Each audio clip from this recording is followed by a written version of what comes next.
Ouais. Ouais, ça parle de. Enfin, moi, je questionne beaucoup ce truc, même pour le coup assez décorrélé de l'enfant. Mm.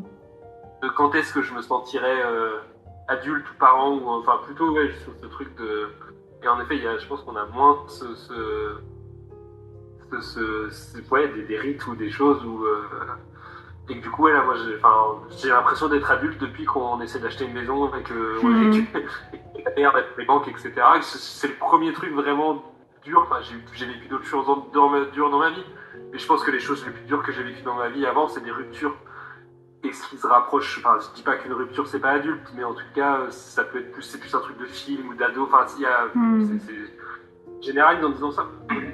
Mais qu'en tout cas, ouais, j'ai l'impression que c'est des questionnements comme la maison ou l'enfant, ou ça peut être d'autres choses pour d'autres gens. Hein, je pense que ça dépend vraiment des. Mais en tout cas, ouais, ce truc je sais pas, de souffrir, mais pas de manière négative. Mais qu'en tout cas, voilà, là, c'est une vraie épreuve de laquelle il va falloir travailler. Et du coup, le côté, c'est que ouais, ça donne l'impression de devenir adulte. Ouais. Bah, y a beaucoup cette notion d'engagement aussi qui nous travaille en profondeur, en fait. Dès qu'on devient parent, avant, on peut se dire oui, t'es engagé, gna gna gna. Mais en fait, quand t'arrives au concret, d'acheter une maison, comme tu dis, ou de devenir parent, wow, attends. Enfin, c'est fort en fait. Et en plus, engagement en français, ça veut dire rendre gage à l'autre. Enfin, déjà en français, c'est pas très kiffant, rien que le terme. Donc, c'est peut-être d'inventer une nouvelle manière d'être en alliance en fait, de choisir un associé dans cette vie et de devenir parent. Je sais qu'aussi, il y a plein de petits outils comme faire je sais plus comment ça s'appelle, un tableau de collage comme ça de votre parentalité commune. Mais de faire un tableau commun, c'est quoi être parent et coller des images, dessiner, mettre des mots et qui vient, enfin juste des petits outils tout simples comme ça qui vient guider dans une créativité et qui soutient toutes les parts en nous qui sont juste flippettes en fait de l'histoire quoi. Oui, bon là on rentre dans peut-être une différence, donc je vais aller sur l'exercice que tu proposes. Ouais. Mais trop bien. Enfin, je pense que j'avais un peu une question depuis le début. C'est, je pense que moi je m'attendais à quelque chose d'un peu plus scolaire. Donc qu'est-ce que c'est que la préconception et du coup, j'ai un peu ce questionnement toujours depuis tout à l'heure, qu'est-ce que c'est que la préconception? Et du coup, là maintenant, de ce que je comprends, finalement, bon, il y a le côté être bien dans son corps et dans sa tête, mais finalement, j'ai l'impression que ce sur quoi vous voulez mettre l'accent et sur quoi on est, c'est finalement s'embrouiller, en tout cas discuter dans le couple enfin, en tout cas, c'est finalement la partie la plus importante de la préconception, c'est de parler de ce qui va se passer, quoi. Ouais, la communication. La communication. Ouais. Donc tu pourras noter les bienfaits de la préconception sans brouiller. Ouais, et pour le coup, ça c'est quelque chose que moi j'apprends. Enfin, j'ai un problème avec le conflit et Victoire adore discuter, adore parler de sujets difficiles. Moi, je fuis comme la peste. Ouais. Et je pense après, déjà quelque chose d'assez féminin, masculin, j'ai l'impression, de base. Mais du coup, voilà, j'essaie d'accepter le fait que c'est ok. Et passer son temps à s'embrouiller, et que finalement, même si sur le moment c'est pas bénéfique, ça l'est, ça pose les vraies questions et ça crée. Donc ouais, la conception, c'est s'embrouiller. Voilà. Pour vous. C'est acheter une maison aussi.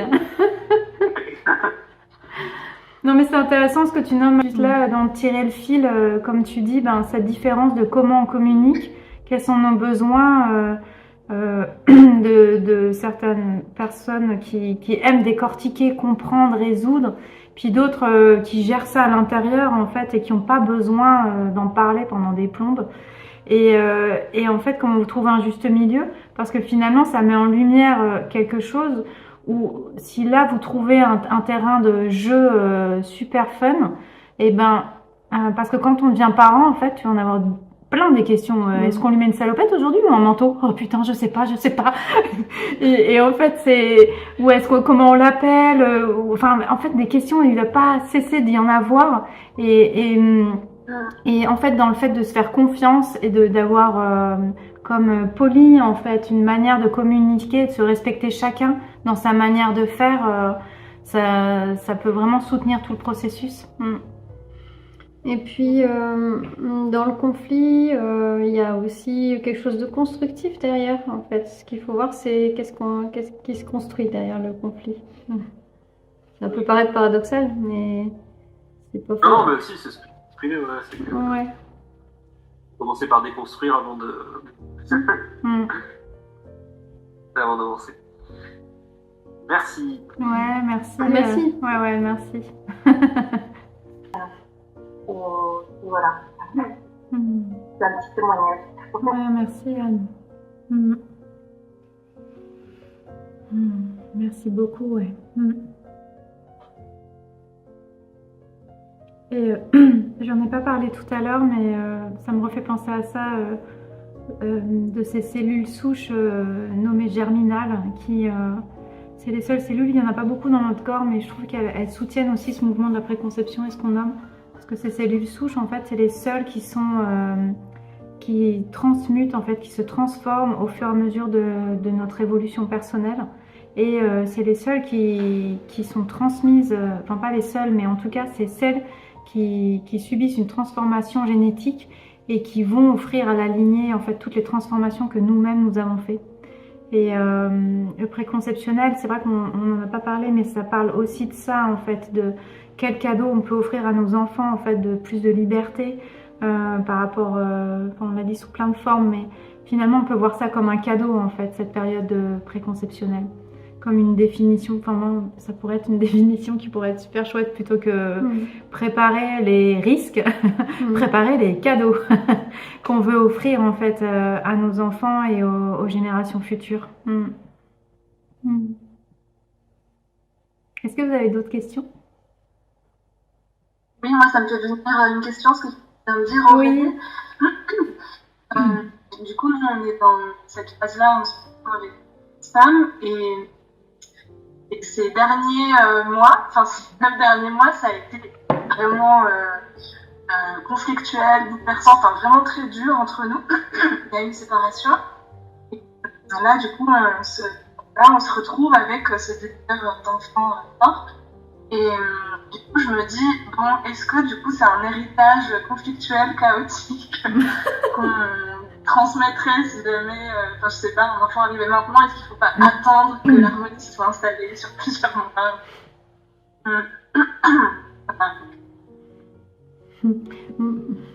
Moi, j'ai envie de dire qu'il ne faut pas se réprimer sur les émotions, quelles qu'elles soient, parce que souvent, on aurait envie que tout soit nickel, parfait, voilà, que s'il y a vraiment une envie de tristesse, il y a vraiment des émotions qui sont interdites parce que le bébé pourrait peut-être capter un truc, ou l'âme, enfin peu importe.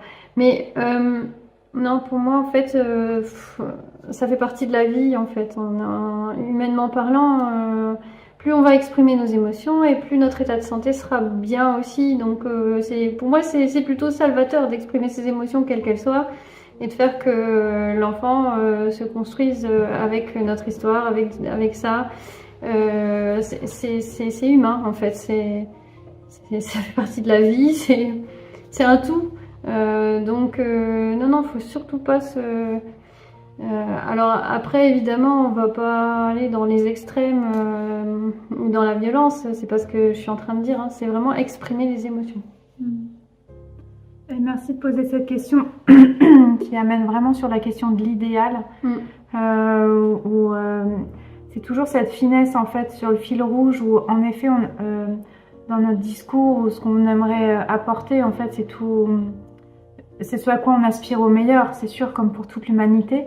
Et en même temps, cet idéal, il est dangereux. Enfin, sur le territoire où je suis, en Drôme, il y a un grand idéal d'accouchement à domicile. Et pendant 11 ans, j'ai accompagné beaucoup de familles, en fait, qui où cet idéal n'a pas pu se faire et ça a créé un gros trauma en fait, alors que pendant tout le temps elles ont une grossesse merveilleuse, etc., mais que c'était pas ce qui était juste pour elles. Et c'est juste pour nommer que l'un des passages de la préconception de toute cette grossesse, en fait, c'est comment on sort de l'idéal et de ce qui est profondément juste pour nous. Et dans le regard de ce que vous avez pu... Enfin, c'est toujours depuis où on regarde les choses aussi. En fait, finalement, vous êtes séparés. Mais en fait, moi, ce que je peux voir, c'est que vous êtes rechoisis. Et enfin, voilà, c'est toujours depuis où on peut regarder tout ça. Et moi, j'aimerais témoigner, en fait, d'un de mes plus grands deuils en tant que maman. Je sais plus quel âge avait mon fils, mais vraiment, il y a un moment donné, j'ai cru très naïvement, je suis assez naïve, que je pouvais faire n'importe quoi en fait, enfin que je donnais mon maximum en tant que maman pour que mon fils ne soit pas souffrant et qu'il n'y ait pas ces blessures, etc. Et en fait, je me souviens vraiment du moment où j'ai vraiment dû accepter qu'on est humain en fait, qu'avec son père, ouais, il y avait bien sûr, il y avait de la tension à certains moments, il y avait de la fatigue, que je faisais de mon mieux et qu'en fait il y a une histoire particulière, etc. Et en fait que je peux toujours faire de mon mieux, mais il y a quand même une réalité où lui il va vivre les choses d'une certaine manière où moi j'ai aucun pouvoir là-dessus. Aucun. De toute manière, même si on cache, on masque, quoi que ce soit, au niveau émotionnel, l'enfant le capte. Soit in utero ou à l'extérieur, il capte tout. C'est pas pour rien qu'ils vont directement dans nos failles aussi à arriver à certains âges. Donc... non, moi j'ai plutôt envie de parler effectivement d'authenticité, de simplicité aussi. C'est ça qui fait que l'harmonie sera là, j'ai envie de dire. Ce sera plus harmonieux si on dit les choses, si on ressent les choses et qu'on les exprime, que si on les cache quelque part et pour que ça ressorte mieux encore à un moment donné. Et justement, tout ce que vous faites en préconceptionnel, en débattant, en exprimant tout ce que vous avez exprimé, c'est chouette parce que au fur et à mesure, vous allez peut-être tomber sur des accords, quels qu'ils soient, et puis ça va s'améliorer, ça va faire avancer d'un pas, de deux pas. Bon, mais ça me semble important de rester humain, de garder cette humilité-là aussi, mais de pas retenir. Merci.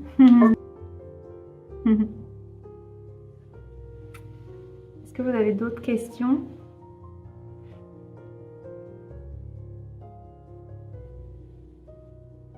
Ok. On part sur les bienfaits. Alors, on avait envisagé dans les questionnements qu'il y avait, quels sont les bienfaits pour la femme, l'homme, le couple et la famille de ces entretiens. Quels sont les bienfaits de ces entretiens préconceptionnels? Et on s'est dit, tiens, un temps d'échange ensemble, si le brainstorming, ça pourrait être intéressant de voir, après avoir eu cette petite conférence, que vous nous fassiez un retour sur ce que vous percevez comme bienfait dans cet accompagnement. Même depuis vos retours d'accompagnants, accompagnantes ou de couples en chemin préconceptionnel, de pouvoir avoir l'opportunité de voir les bienfaits qui sont là. Et tout à l'heure, pendant la pause, je sentais que ça m'évoque un rappel à la souveraineté et à l'intégrité. En fait, moi là en ce moment pour l'exemple, j'ai un papillomavirus et on me dit qu'il faut que je fasse des examens et peut-être des interventions alors que je suis dans un moment où j'ai envie de concevoir un enfant. Et du coup, j'étais en questionnement sur est-ce que j'ai des examens ou est-ce que j'attends, bref, je savais pas trop comment par rapport à ça. Et du coup, d'entendre le rappel à la souveraineté, à l'intégrité, à l'intuition, et je me dis en fait, j'ai pas envie de le faire maintenant. Et ça me, je sais pas, de se rappeler qu'on est, je le savais déjà, mais là c'est un rappel que en fait on est au centre de notre,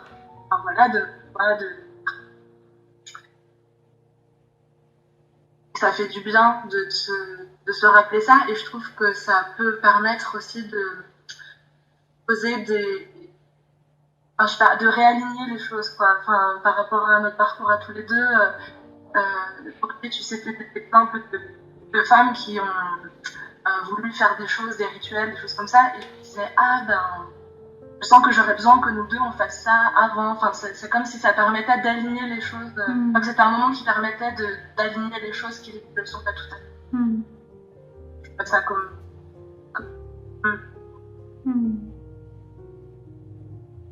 Ok. Ouais, merci. Merci. Je vais juste rebondir sur une observation que j'ai pu faire. Ça reste une observation, hein. Je n'ai pas fait d'études poussées là-dessus. Des femmes qui présentent une présence de papillomavirus dans les cellules du col.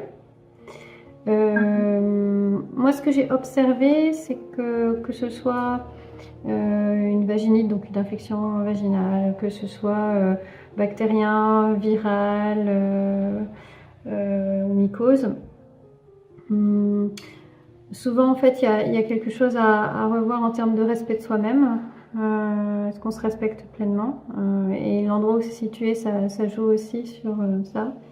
Et après, il y aurait à voir de façon plus personnelle ce qu'il en est, mais souvent j'ai vu que les femmes ne se respectaient pas suffisamment sur certains points, mais sans forcément s'en rendre compte. Voilà. Et il y a d'autres choses aussi qu'on pourrait aborder, mais là c'est un cas particulier, donc je ne vais pas rentrer dans les détails devant un collectif.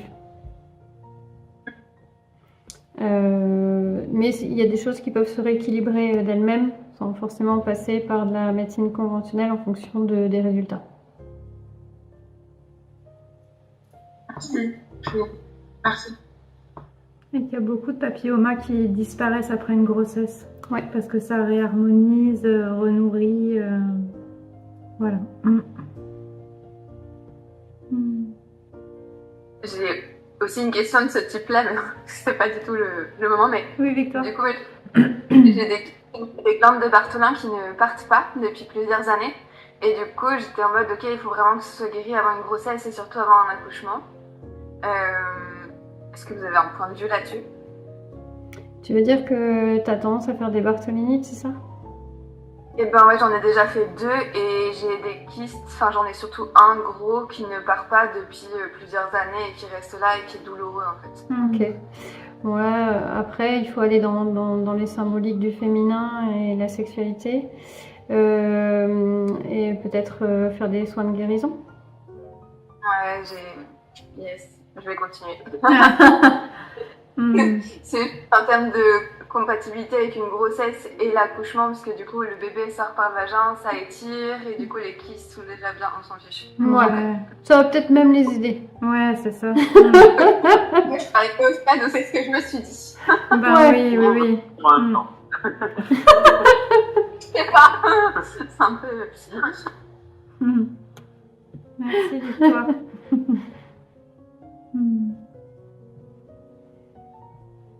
Donc on pourrait mettre dans les bienfaits de la préconception, économiser de l'argent, faire moins d'examens parce qu'on sait qu'être enceinte, ça va amener la guérison générale et la vitalité. On peut s'auto-soigner de plein de choses. Encore faut-il prendre le temps de le faire ou de se former ou de voilà. Il y a plein de solutions en fait. On peut se faire accompagner en préconception, mais aussi sur d'autres plans.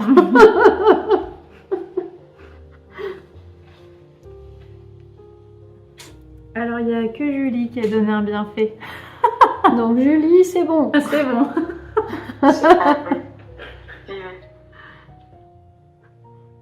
Moi, je voulais juste partager ce que j'accompagne dans les bienfaits de la préconception. Il y a 2 exemples qui viennent là, surtout voilà, avec une fausse couche précédente et puis l'envie de renouveler, d'avoir une nouvelle grossesse. Où cette femme, elle est venue me voir parce qu'en fait, elle sentait qu'il y avait toujours l'énergie de sa précédente grossesse qui était là. Et du coup, de pas arriver à retomber enceinte. Et puis, en fait, après le rendez-vous, 3 semaines après, elle est, un mois après, je crois qu'elle est retombée enceinte parce que le deuil avait été fait. Et du coup, à l'inverse, c'était juste comme ça, mais un couple que j'ai accompagné qui n'avait pas fait le deuil d'un avortement, ça n'avait pas été renommé vraiment. Ils ont avorté ensemble. Et du coup, cette femme que j'avais accompagnée moi pendant la grossesse, elle n'arrivait pas à se mettre en lien vraiment avec l'âme de son bébé. Enfin, le lien était un peu difficile. Et c'est ressorti au bout de 6 mois. Du coup, ce bébé-là, qui a voulu ressurgir en fait dans l'histoire pour qu'il puisse être nommé. Et à partir de ce moment-là, elle a pu se mettre un peu plus en lien avec son bébé présent, quoi. Et pour moi, du coup, l'importance de la préconception, c'est de pouvoir aller visiter toutes ces mémoires-là et tout ce qui s'est passé dans le corps, en fait, et le pourquoi. Enfin, pour moi, ça permet vraiment de se poser la question aussi de pourquoi je fais un enfant et pouvoir vraiment accueillir ce nouveau bébé pleinement comme il est, et de pas l'associer aussi à un deuil qui n'a pas été fait avant. Et pouvoir le prendre dans son entièreté et puis pas là j'ai senti qu'il avait été pris pour l'autre, enfin pour celui qui était là et qui a pas vraiment pu être nommé et accompagné correctement. Pour moi en tout cas, dans ce que j'accompagne, je vois vraiment ce bienfait là et pouvoir réouvrir, clôturer, même si c'est pas, mais pouvoir assouplir une histoire pour démarrer une grossesse en tout cas. Ouais, j'ai envie de parler d'acceptation aussi. Acceptation du deuil, ouais, ça c'est vraiment important. Ouais. Et ouais, vraiment comme ça vient, enfin du coup je les ai accompagnés en espèce de constellation où j'ai renommé ce bébé-là. Cet avortement-là. Et c'est fou à chaque fois les messages en fait que ces âmes viennent. Et là c'était vraiment pour le papa. Le papa a dit mais en fait je t'avais pas vu parce qu'il se voyait pas lui-même et du coup là il a pu voir son nouveau bébé aussi qui était dans le ventre. Enfin il y a eu tout un. Enfin c'était très beau parce que moi j'ai l'impression que c'est le bébé d'avant. C'est la grossesse d'avant, l'âme du bébé d'avant qui est venue en fait pour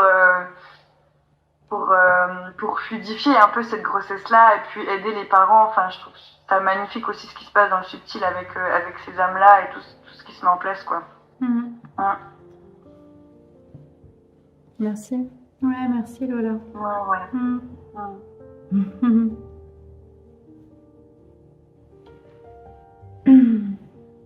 J'ai un bienfait. Ah. Du coup, qui dit le fait de se poser des questions par rapport à la préconception, etc., dit aussi le fait d'ouvrir consciemment l'espace pour accueillir l'enfant et d'être dans un oui, tout constant, les deux. Et du coup, moi je pratique la Santo et je me dis, c'est trop chouette en fait, puisqu'on va avoir la date, on va savoir le terme exact et pas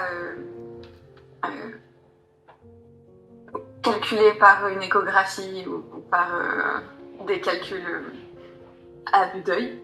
Et ça me plaît, même si je pense que j'y réfléchissais hier, j'avais pas du tout envie de m'accrocher à la date de terme. Voilà. Donc, bref. Ma réflexion. Mais bref, en gros, une conception consciente que je trouve chouette et qu'on a beaucoup vu aussi dans la formation Yoga Doula de toute cette préparation et de ce mot. Et Oui. Merci Victoire. Merci.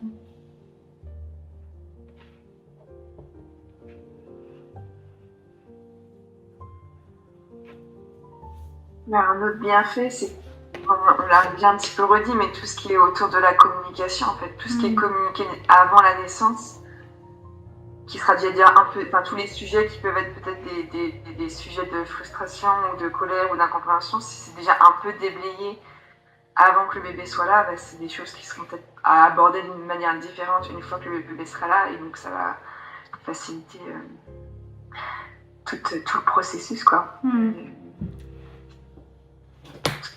Juste communication.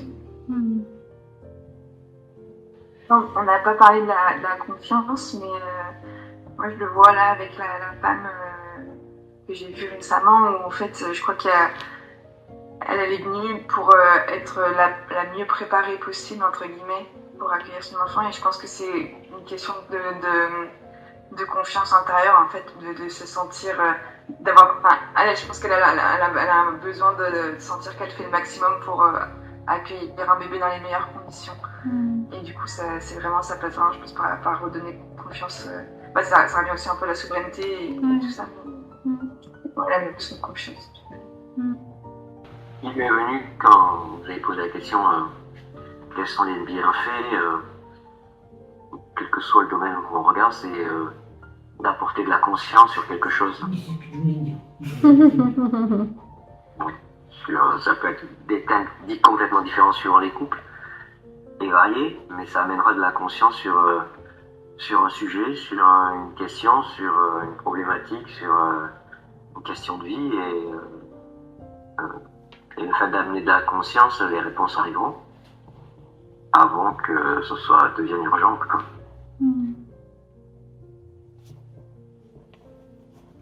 Ça permet de donner une autre trajectoire à l'expérience de vie, de famille qui arrive aussi.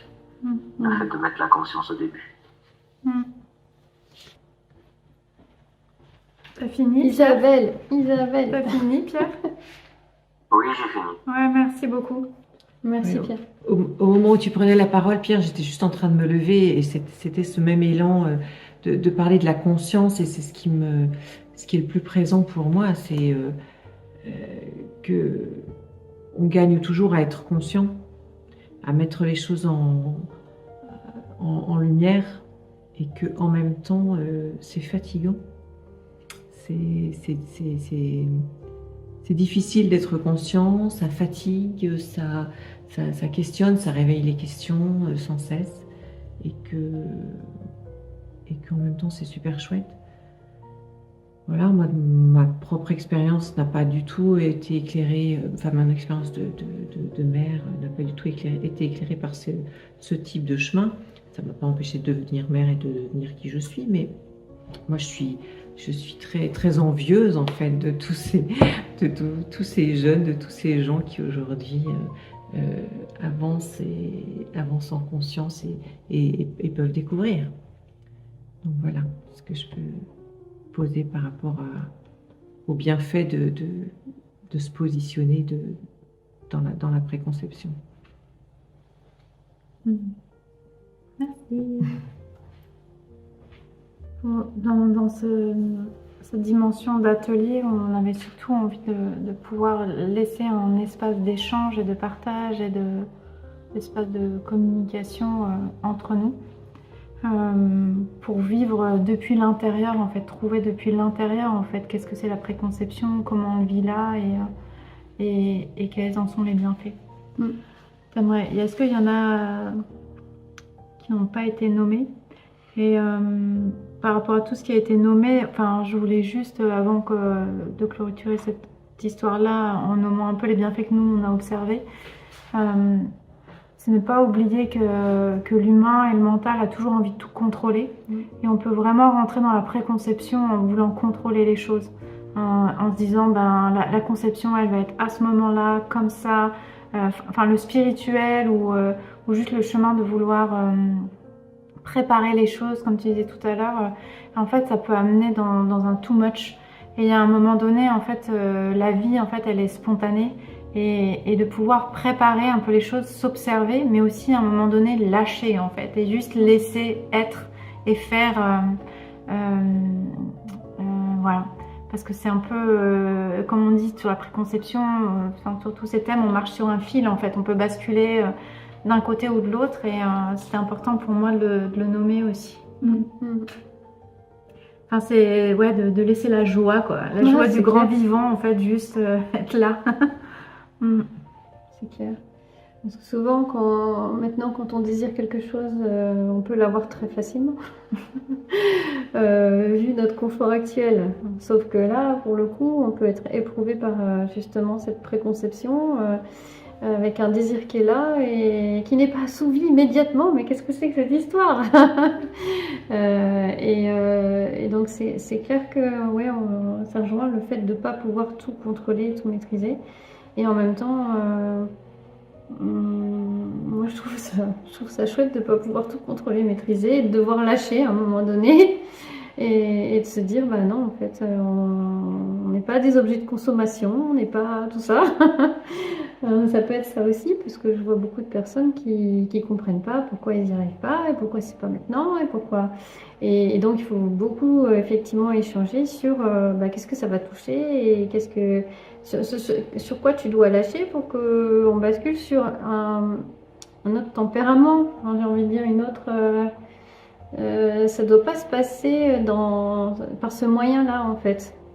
Ça doit se passer sur un autre plan. Voilà, ce que j'avais aussi envie d'ajouter là-dessus.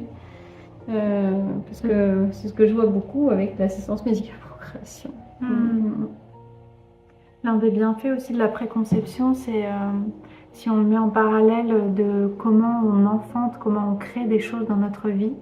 On peut vraiment observer dans la préconception en fait comment je suis là et comment chaque projet que j'ai dans ma vie en fait comment ils naissent en idée en moi-même et est-ce que je les amène jusqu'au bout. Il y a vraiment un parallèle comme ça entre faire projet et être créateur de sa vie et préconception et créer et enfanter un enfant.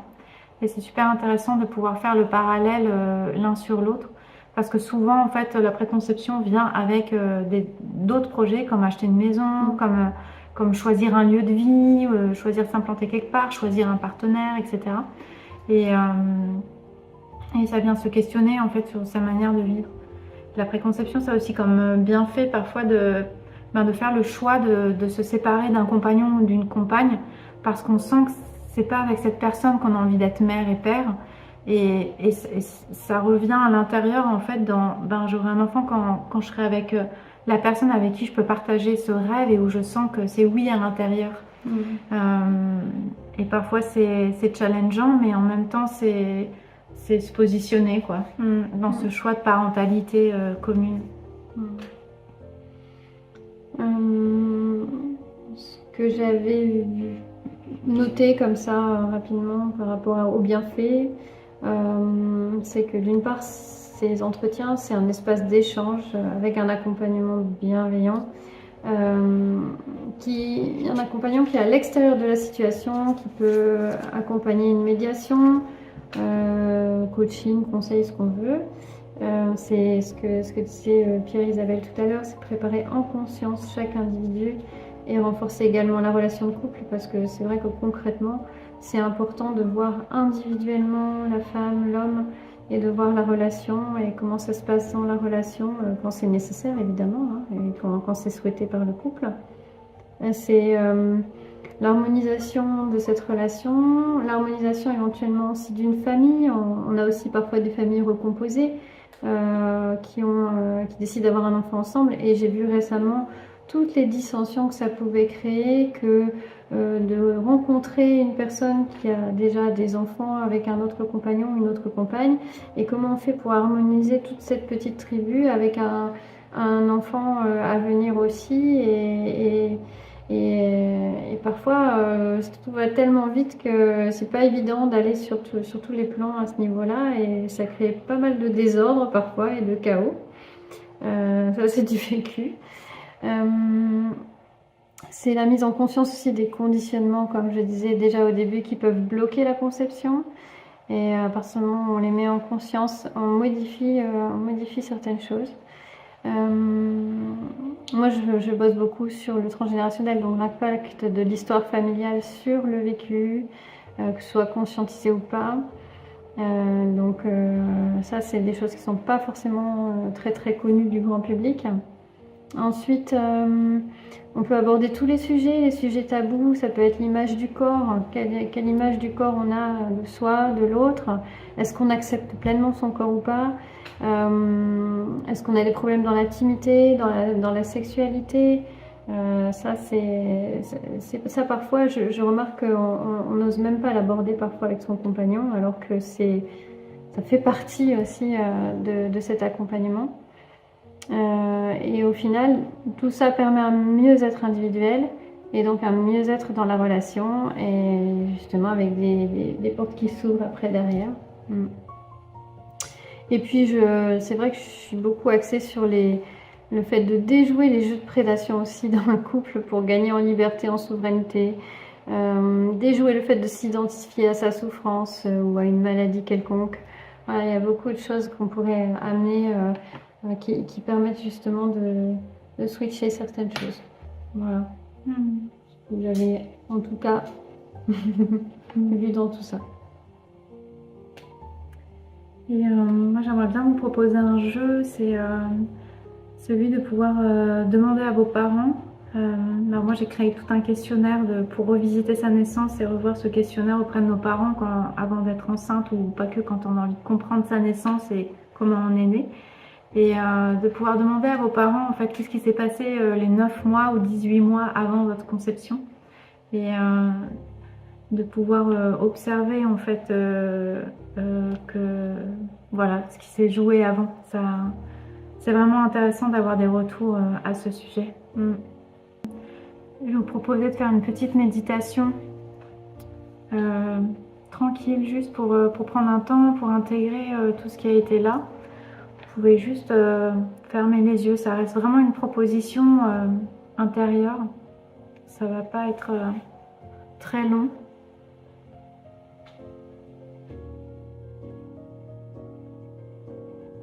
Je vous propose de fermer les yeux et de prendre de profondes respirations.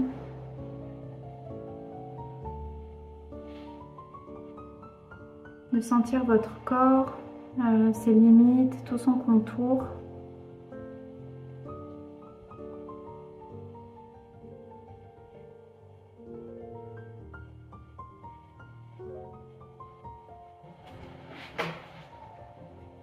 Et de respirer, de prendre le temps en fait d'intégrer tout ce qui a été dit, tout ce qui a pu être vécu un peu pendant ce temps ensemble.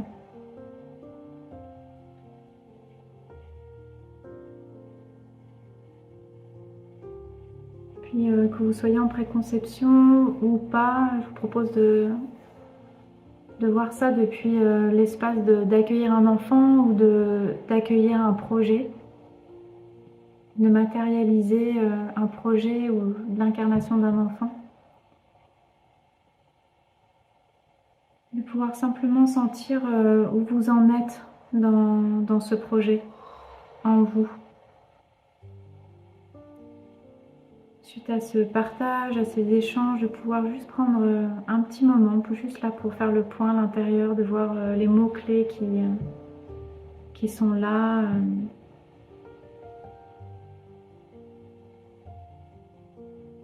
Est-ce que quand vous posez cette question de où j'en suis dans ce projet, c'est plutôt ouvert, apaisé, plutôt nerveux, inquiet, tranquille, et sans jugement envers vous-même, juste vous accueillir pleinement tel que vous êtes.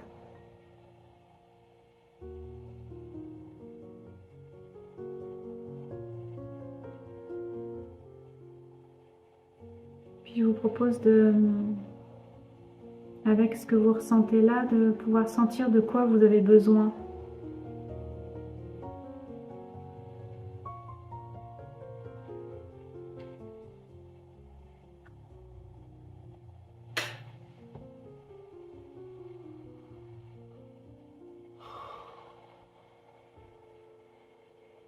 Et de pouvoir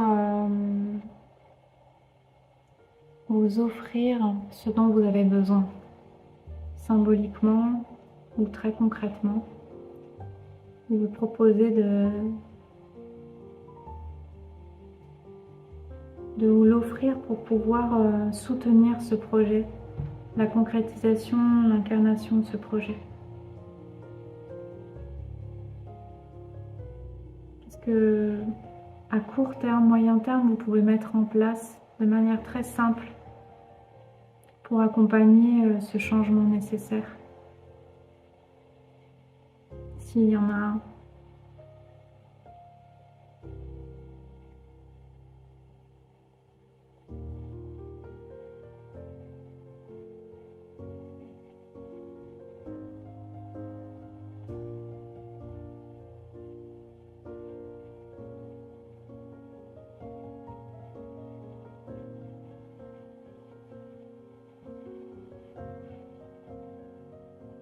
Puis à nouveau sans jugement, juste sentir, est-ce que vous vous sentez prêt à accueillir le nouveau dans votre vie? Que ce soit à travers un enfant, un projet, une maison, un changement de lieu, dans votre corps. Est-ce que vous pouvez respirer avec le changement que va proposer le fait de devenir parent, le fait d'accueillir, de concrétiser ce projet? Et si ça fait non, de pouvoir respirer avec ça et juste vous accueillir, vous accompagner et accepter. Ça peut être un long chemin, je prends un raccourci là, mais c'est vraiment pour ouvrir à l'espace d'accueil profond de vous-même, de là où vous en êtes, en vous-même, dans votre couple, dans votre questionnement d'être parent, père, mère, ou dans vos choix de nouveau dans votre vie.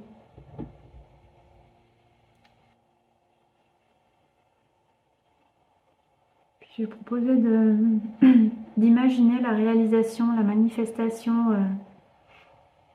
d'imaginer votre enfant, votre famille, ce projet, juste de le voir, de le sentir.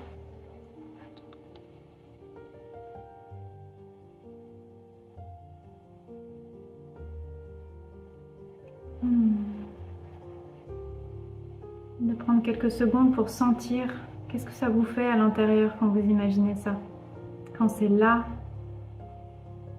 Et je vous propose de le nourrir du meilleur de vous-même, comme si vous offriez de la bonne nourriture, un terreau.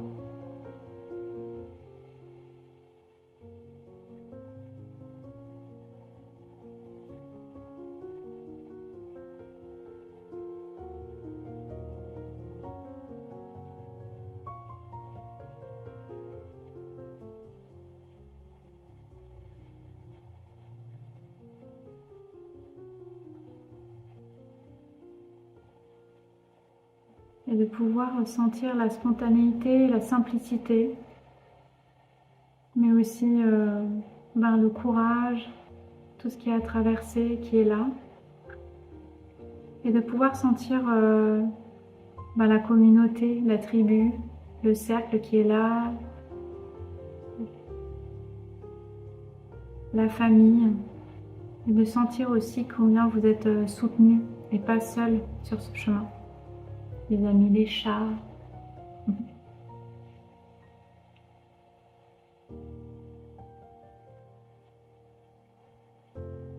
Et aussi de sentir combien il est bon aussi de pouvoir partager tous ces questionnements, ces réalités. Et de pouvoir être ensemble.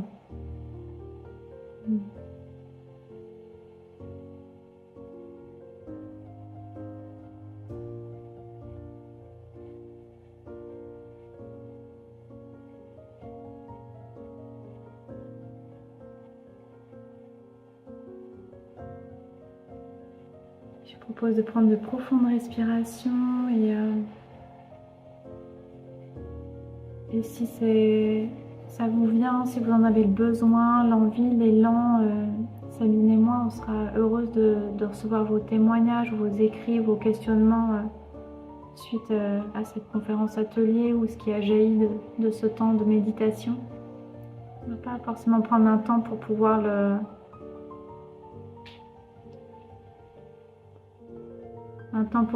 partager autour de ça, mais c'était pour avoir un petit temps d'intériorité, plus de soi à soi.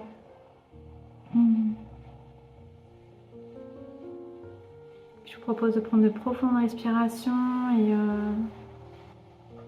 d'accueillir ce qui est là et de prendre le temps de revenir avec nous pour ce dernier moment de l'atelier.